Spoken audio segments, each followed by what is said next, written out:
एक मर्तबा एक नौजवान तालिब इल्म यूनिवर्सिटी में दाखिल हुआ। जदीद माहौल था, सब आजाद ख्याल। लड़कियां बगैर पर्दे के आजादाना घूमती थीं।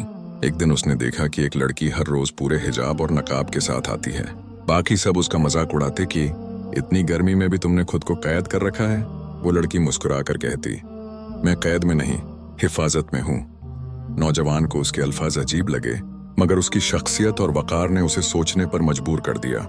एक दिन क्लास खत्म होने के बाद उसने हिम्मत की और पूछा, तुम इतनी पाबंदी क्यों करती हो? अल्लाह ने दिल देखना है, कपड़े नहीं। लड़की ने नरमी से जवाब दिया, दिल का हाल अल्लाह ही जानता है, मगर बंदगी ज़ाहिरी अमाल से जाहिर होती है।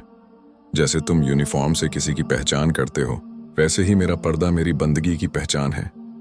यह सुनकर वो लड़का खामोश हो गया। कुछ महीने गुजरे और एक दिन सबने देखा कि वही लड़का अब मस्जिद में बाकायदा नमाज पढ़ता है, नजरें नीचे रखता है और दीन की बातें करता है। किसी ने पूछा, यह तब्दीली कैसे आई?